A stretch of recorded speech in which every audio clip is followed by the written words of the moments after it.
भारत एक बहुभाषी देश है।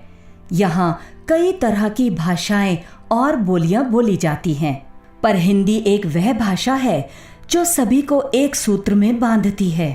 महात्मा गांधी जी कहा करते थे, भारत की एकता एवं आपसी संबंधों को बनाए रखने के लिए हिंदी संजीवनी शक्ति के रूप में काम कर सकती है।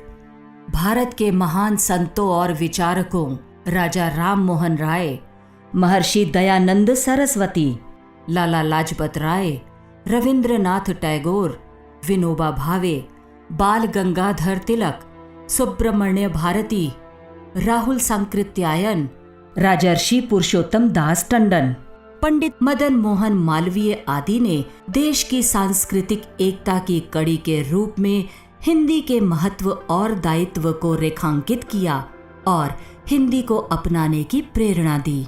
विश्व हिंदी सम्मेलन हिंदी भाषा का सबसे बड़ा अंतर्राष्ट्रीय सम्मेलन है। इसमें दुनिया भर से हिंदी के विद्वान, साहित्यकार, विशेषज्ञ और हिंदी प्रेमी जुटते हैं। महात्मा गांधी अंतर्राष्ट्रीय हिंदी विश्वविद्यालय वर्धा के प्रथम कुलपति अशोक वाजपेयी जी ने बताया, संसार में जो सबसे बड़ी भाषाएं हैं उनमें से हिंदी एक है। प्रथम विश्व हिंदी सम्मेलन सन 1975 में 10 से 14 जनवरी तक नागपुर में आयोजित किया गया था। मानव के इतिहास का यह एक स्वर्णिम दिवस है जब इस प्राचीन ऐतिहासिक नगर में सर्वप्रथम विश्व हिंदी सम्मेलन का आयोजन हो रहा है। प्रथम विश्व हिंदी सम्मेलन की विशेषता ये भी थी कि ये हिंदीतर भाषी प्रदेश महाराष्ट्र में हुआ और इसके आयोजन के पीछे अधिकांश हिंदीतर भाषी लोग ही थे। हिंदी सेवी अनंत गोपाल शेवड़े, मधुकर राव चौधरी और लल्लन प्रसाद व्यास के अथक प्रयासों से प्रथम विश्व हिंदी सम्मेलन का आयोजन किया गया।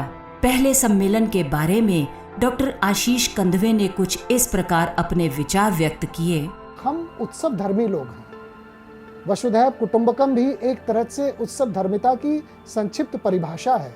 तो क्यों ना हम हिंदी के माध्यम से विश्व को एक ऐसी परिकल्पना दें जिसमें सबका हित हो, सबका सुख हो, सबका कल्याण हो और भारतीय साहित्य, भारतीय चिंतन, भारतीय भाषाओं का उत्कर्ष हो और हम एक परिवार के रूप में वैश्विक पटल पर हिंदी को स्थापित कर पाएं।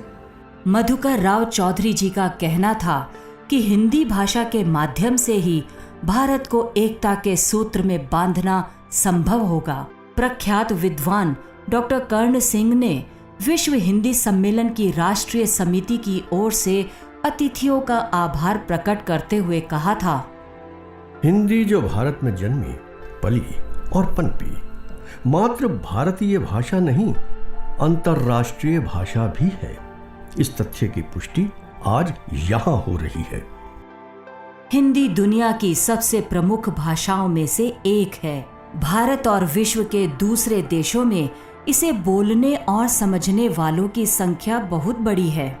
निश्चित ही इस तरह के आयोजन हिंदी भाषा और हिंदी भाषियों को विश्व पटल पर एक महत्वपूर्ण स्थान पर स्थापित करने में सफल होंगे।